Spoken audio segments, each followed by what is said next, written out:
আরে তুমি তো একটা পিচ্চি মেয়ে, তুমি বিয়ের কি বুঝবে? বিয়ের পর স্বামীর সাথে কি করতে হয় তুমি জানো? আমার ইচ্ছা তুমি কি পূরণ করতে পারবে? আর তোমার তো বিয়ের বয়স এখনো হয়নি, তবুও তুমি বিয়ে করতে পাগল হয়ে গেছো কেন? পিচ্চি মেয়েটি তখন বলল, আপনার বউয়ের চেয়ে আমি আরও বেশি পারব। আপনার কত বড় আর আপনার কতটুকু ক্ষমতা আছে আমি তা দেখতে চাই। আমি পিচ্চি মেয়ের মুখে এমন কথা শুনে অবাক হয়ে গেলাম। বাচ্চা একটা মেয়ে বলে কি? মেয়েটা আরও বলল, আপনি আমাকে বিয়ে করে দেখেন আমি কি করি। আমি তখন পিচ্চি মেয়েটাকে বললাম, ঠিক আছে, আমি তাহলে বিয়ের আগে তোমার একটা পরীক্ষা নিতে চাই। যদি পাশ করো তাহলে তোমাকে আমি বিয়ে করব। মেয়েটা বলল, আপনার যে কোনো পরীক্ষায় পাশ করতে পারবো। তারপর আমি পিচ্চি মেয়েটাকে নিয়ে হোটেলে গেলাম। পিচ্চি মেয়েটার ধারণ ক্ষমতা দেখে আমার তো বিশ্বাস হচ্ছে না। কিভাবে পারল বাচ্চা একটা মেয়ে হয়ে? বন্ধুরা, সম্পূর্ণ গল্পটা শুনলে আমি শিওর বলতে পারি তোমার পানি চলে আসবে। তাই তোমাদের পায়ে ধরে বলি, প্লিজ অন্তত আজকের গল্পটি শেষ পর্যন্ত শুনো। তাহলে আর কথা না বাড়িয়ে পুরো ঘটনাটা তোমাদের বলি। 2 দিনের ছুটিতে বাসায় এসে মন খারাপ করে বসে আছি আমি। কারণ যাকে আমি মামাতো বোন হলেও নিজের বোন বলে জেনে এসেছি ছোটবেলা থেকে, সেই পিচ্চি মামাতো বোনের সাথে আমার মা আমার বিয়ে ঠিক করেছে। আর মা বলছে বিয়ে না করলে সে নাকি মরে যাবে।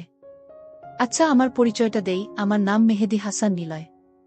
বিসিএস প্রশাসন ক্যাডারের সহকারী কমিশনার পদে সেই 418 জনের মধ্যে একজন।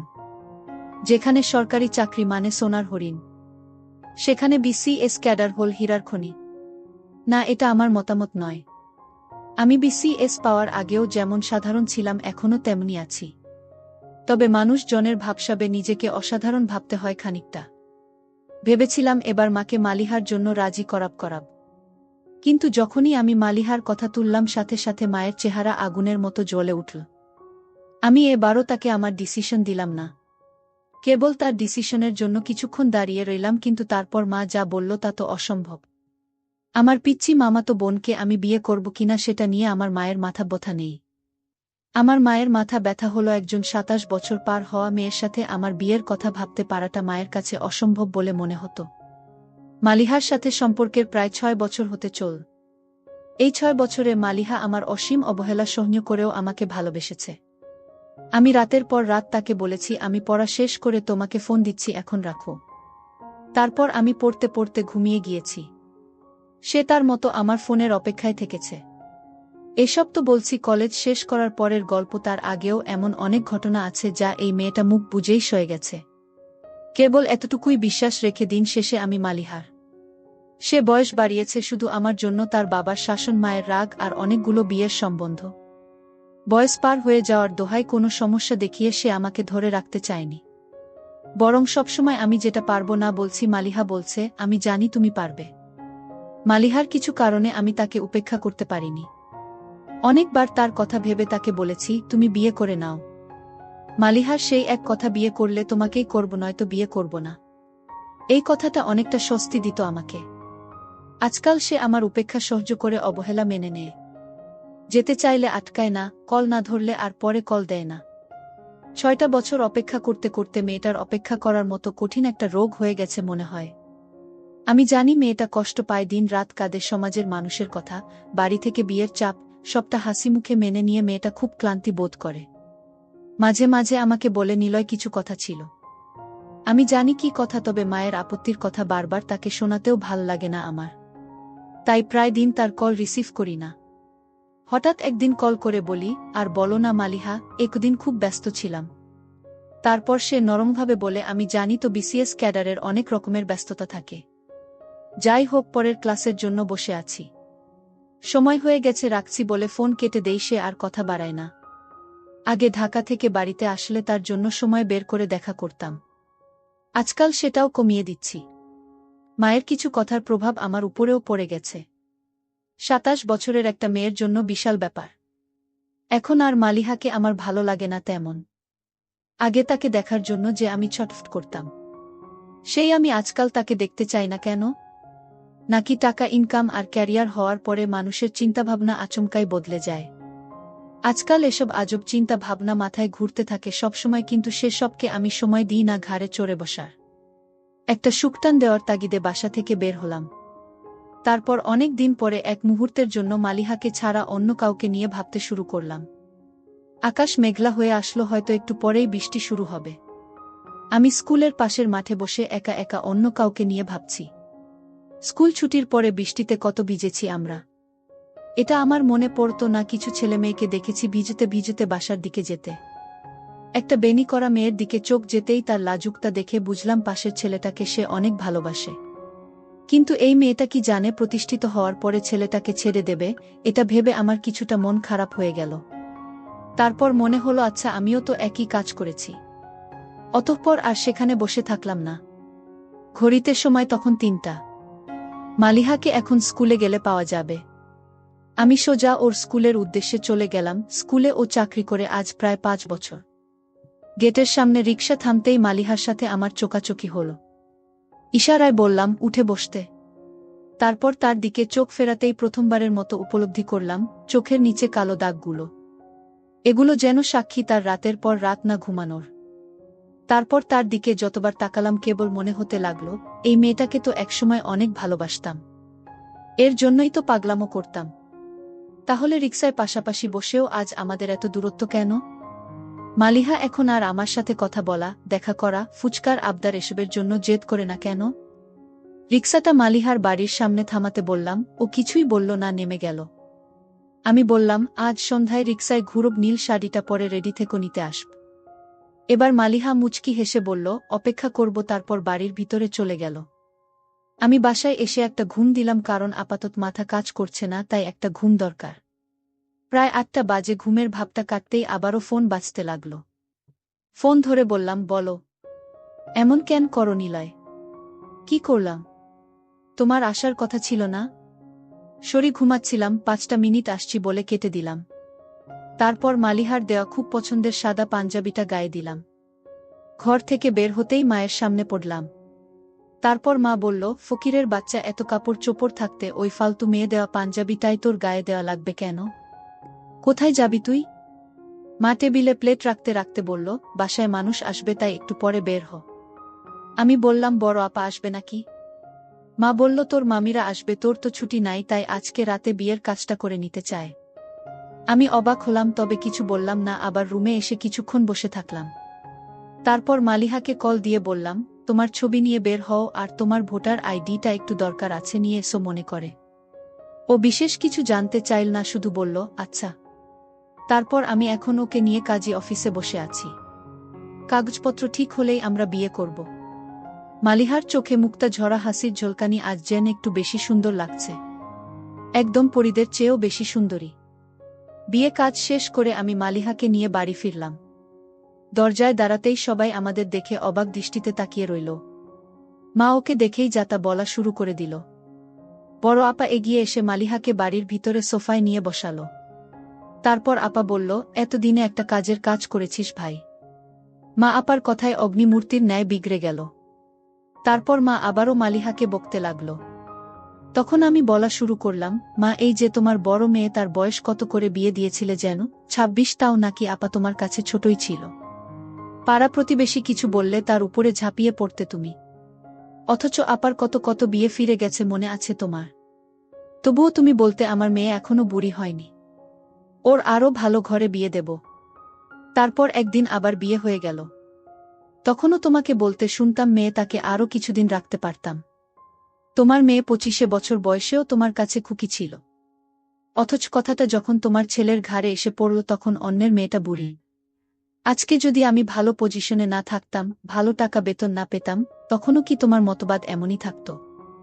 কই, আজ থেকে ৫ বছর আগে যখন ওকে তোমার সাথে পরিচয় করিয়ে দিলাম তখন তো তুমিই ওকে বলেছিলে এমন চাঁদ মুখ কেউ পছন্দ না করে থাকতে পারে। তাহলে আজকের সেই পছন্দের মেয়েটাকে তোমার কাছে বড়ই অসুন্দর লাগে কেন? সেই মুখেই আজ বয়সের ছাপ পড়ছে বলে লাগে? কারণ আজ তোমার ছেলে প্রতিষ্ঠিত, নাকি তুমি কয়েক হাজার টাকার মুখ বেশি দেখছ বলে? বেশি কিছু চাইনি মা, মেয়েটা আমার জন্য অনেক কষ্ট সহ্য হয়েছে। একজন মেয়ের বিয়ের বয়স ১৮ পেরোতেই হয়ে যায়। সেখানে মেয়েটা আমার এত অবহেলা, অবজ্ঞা, উপেক্ষা সয়ে থেকে গেছে। শুধু তোমার নয়, তোমার মতন অনেকের কাছেই তাকে শুনতে হয়েছে। এমনকি সেই তালিকায় তার পরিবারও রয়ে যায়। ওকে আমার জন্য মেনে নিও মা। মন থেকে মেনে নাও, নয়তো এই সাংসারিক আগুনে আমরা সবাই পুড়ে যাব। মেয়েটা অনেক স্বপ্ন নিয়ে ঘর ছেড়েছে। মা মেনে নাও বলে পায়ে বসে গেলাম। আমার দেখা দেখি মালিহা এসে মায়ের পায়ের কাছে বসে পড়ল। মা কিছুক্ষণ চুপচাপ দাঁড়িয়ে থেকে আপাকে বলল মামিদের খাইয়ে দিতে, তারপর মা তার রুমে চলে গেল। আমরা আরও কিছুক্ষণ ওভাবে বসে থেকে নিজেদের দিকে হতবাক হয়ে তাকিয়ে রইলাম। প্রায় 4 মাস কেটে গেছে বিয়ের এখন, আর আমি মালিহাকে অবহেলা করি না। মালিহা আবারও আগের মতো বুক গিয়ে দিনভরের গল্প শোনায়। মা কি বলল, কি করল এইসব? আমি প্রায় বলি ঢাকায় আসল সংসার করি। তার এক কথা আমার সংসার ফেলে যাওয়া সম্ভব না। মালিহা একটু চোখের আড়াল হলেই, মালিহা মা কই গেলি বলে বাড়ি মাথায় তুলে রাখে। তেল চুন পান সব কিছুতেই আমি, তাহলে বলো এমন সংসার ছেড়ে কোথাও যাওয়া যায়? আমি কেবল হাসি আর মনে মনে ভাবি এই মেয়েটাকে ঠকালে আমি যে নিজেই ঠকে যেতাম। তার কিছুদিন পর আমার মামি বাড়িতে এসে জোরে জোরে চিল্লাতে লাগলো আর বলতে লাগলো, আমার মেয়ের সাথে বিয়ের কথা ছিল আর আজ তোমার ছেলে একটা বয়স্ক মেয়েকে বিয়ে করে এনেছে। আমি কিছুতেই মেনে নিতে পারি না। আমার মেয়ে কি কম সুন্দর নাকি এবার লেখাপড়ায় 5 পয়েন্ট পেয়েছে? হয়তো তার বয়স কম দেখায়, বাচ্চা মেয়ে তো কি হয়েছে? এর চেয়েও কম বয়সী মেয়েরাও সংসার করছে। মামির মুখে এরকম কথা শুনে আমি অবাক হয়ে গেছি। আমার মাকে বলছে, তুই আমার ভাইয়ের বউ হয়ে আমার সাথে এরকম বেইমানি করতে পারলি? মা বলল, আমি তো বেইমানি করিনি। আমার ছেলে ভালোবেসে বিয়ে করেছে, আমার ছেলের পছন্দের বাইরে তো আমি কিছু সিদ্ধান্ত নিতে পারি না। মামি বলল, তাহলে আগে কেন কথা দিয়েছিলেন? এখন তো আমার মেয়ে খাওয়া দাওয়া ছেড়ে মরতে বসেছে। মা বলল, এখন আর কি করার আছে আমার বলতো, তুই তোর মেয়েকে বোঝা। মামি বলল, আমার মেয়ের যদি কিছু হয় তাহলে আমি কিন্তু মা ছেলে কাউকে ছাড়ব না। মামির মুখে এরকম কথা শুনে আমি একটু চিন্তায় পড়ে গেলাম। আমি জানি এখন আমার বড় চাকরি হয়েছে, তো তাই মামি আর লোভ সামলাতে পারছে না। আমি এসব ভাবতে লাগলাম। আমার মাকে বললাম, মা তুমি কিচ্ছু চিন্তা করো না। তোমার ভাইয়ের পিচ্চি মেয়েকে আমি সব বুঝিয়ে বলবো। আমি আশা করছি সব ঠিক হয়ে যাবে। মা বলল, তাই যেন হয় বাবা, মেয়েটা যদি কিছু করে বসে তাহলে তো তোর উপর ঝামেলা হতে পারে। আমি বললাম, মা এ নিয়ে তুমি কোনো চিন্তা করো না। কিভাবে কি করতে হয় আমার সব জানা আছে। তারপর একদিন মামির পিচ্চি মেয়েটা হঠাৎ আমাদের বাড়িতে আসলো। আমি তাকে বললাম, আসো তুমি আমার ঘরে আসো। পিচ্চি মেয়েটাই আমার রুমে আসলো, আমি ওকে বসতে বললাম। দেখলাম মেয়েটা কাঁদছে। আমি বললাম, এই মেয়ে তুমি কাঁদছো কেন? মেয়েটা বলল, আমি আপনাকে ভালোবাসি তাই। আমি বললাম, তোমার কি ভালোবাসার বয়স হয়েছে? আর তোমার বিয়ের বয়স হয়নি। এখনই বিয়ের জন্য এত পাগল হয়েছ কেন? পিচ্চি মেয়েটা বলল, আপনার স্ত্রীর চাইতে আমি আপনাকে বেশি সময় দিতে পারব। আমার বয়স কম হলেও বিয়ের সকল কার্যক্রম চালিয়ে যেতে পারব। আমি তো এই পিচ্চি মেয়ের কথা শুনে অবাক হয়ে গেলাম। বাচ্চা একটা মেয়ে বলে কি? তার মাথায় মামি কি ভূত চাপিয়ে দিচ্ছে নাকি? আমি তখন পিচ্চি মেয়েটাকে বললাম, আচ্ছা ঠিক আছে, তুমি কিছুদিন অপেক্ষা করো। আমি তোমায় বিয়ে করব, তুমি হবে আমার দ্বিতীয় স্ত্রী। এতে কি তোমার আপত্তি আছে? ছোট্ট মেয়েটি বলল, আমি শুধু আপনাকে চাই। বিয়ের 1 মাস পর আমায় বিদায় দিয়ে দিলেন, তাবু আমাকে বিয়ে করুন। নইলে আপনাকে ছাড়া আমি বাঁচতে পারব না। পিচ্চি মেয়ে এসব কি বলে 1 মাস পর চলে যাবে? তাও তাকে বিয়ে করতে হবে? আমি তো কিছুই বুঝতেছি না। মেয়েটির মাথায় কি সমস্যা আছে নাকি? আমি মেয়েটাকে বললাম, তোমার 1 মাস হলেও চলবে। আর তুমি কিন্তু ছোট, তুমি আমার সকল চাওয়া ইচ্ছা পূরণ করতে পারবে নাকি? পিচ্চি মেয়েটা বলল, একবার আপনার দায়িত্ব দিয়ে দেখেন আমি পারি কিনা। মেয়েটির প্রত্যেকটা কথা আমার কাছে অদ্ভুত বলে মনে হচ্ছে। ছোট্ট মেয়ের মুখে এসব কথা মানায়? আমি বললাম, ঠিক আছে, আমি তোমাকে পরীক্ষা করতে চাই। মেয়েটা বলল, কি পরীক্ষা করবেন? আমি বললাম, আমি যে তোমাকে বিয়ে করব সেটা আপাতত আমার স্ত্রীকে জানানো যাবে না। বিয়ে হয়ে গেলে পরে জানলে কোনো সমস্যা নাই। কিন্তু আগে যদি তুমি আমার পরীক্ষায় পাশ করতে পারো তাহলে আমি তোমাকে বিয়ে করতে পারব। মেয়েটি বলল, কি পরীক্ষা? আপনি যে পরীক্ষা দেবেন সেই পরীক্ষায় পাশ করতে পারব। আমি বললাম, তাহলে তুমি আমার সাথে একদিন দূরে এক হোটেলে যেতে হবে। সে বলল, আপনি যেখানে যেতে বলবেন সেখানেই যাব। আমি বললাম, তাহলে তোমায় নিয়ে মহেশখালী যাব ঘুরতে। সে খুব খুশি হয়ে বলল, ঠিক আছে। আমি পরের দিন তাকে মহেশখালী ঘুরতে নিয়ে গেলাম। তারপর রাত হলো, আমরা একটা হোটেলে উঠলাম। তারপর আমি বললাম, আজ রাতে তোমার পরীক্ষাটা নিবা। তার আগে একটা কথা বলি, তুমি আমায় সত্য করে বলো তো, তুমি কি কাউকে ভালোবাসো? বন্ধুরা, ভিডিও মাঝখানে একটা কথা বলতে চাই। আমি তোমাদের আনন্দ দেওয়ার জন্য খুব কষ্ট করে ভিডিও বানাই। তাই তোমাদের কাছে অনুরোধ থাকবে অবশ্যই এই ভিডিওটি দেখে একটি লাইক করবে এবং সামিয়া ব্লগ চ্যানেলটি সাবস্ক্রাইব করে পাশে থাকবেন। সে বলল, বাসি তো আপনাকে। আমি বললাম, এটা মিথ্যা। তুমি অন্য একটা ছেলেকে ভালোবাস, তাই না? সে বলল, না, আমি আপনাকে ছাড়া কাউকে ভালোবাসি না। তারপর যে ছেলেটি তাকে পাগলের মতো ভালোবাসত সেই ছেলেটিকে আমি ডাক দিলাম। পঙ্কজ, তুমি আসো তো। পঙ্কজ, তুমি সব খুলে বলো। পঙ্কজ বলল, স্যার, আপনার মামাতো বোন আগে আমাকে পাগলের মতো ভালোবাসত, কিন্তু আপনার যখন বড় চাকরি হয়ে গেছে তখন আপনার মামি তাকে আপনার কাছে বিয়ে দিতে চায়। আপনার মামি বলল, দরকার হয় একদিনের জন্য ওকে বিয়ে কর, কারণ তার সম্পত্তির ভাগ আমি চাই। আপনার মামি একজন লোভী মানুষ। আমি তখন পিচ্চি মেয়েটাকে বললাম, এসব কি বলেছে ছেলেটি? পিচ্চি মেয়েটি বলল, আমার কোনো দোষ নাই, সকল দোষ আমার মায়ের, কারণ আমি মায়ের পরামর্শে আমি আপনার সাথে বিয়ের নাটক করতে বাধ্য হয়েছি।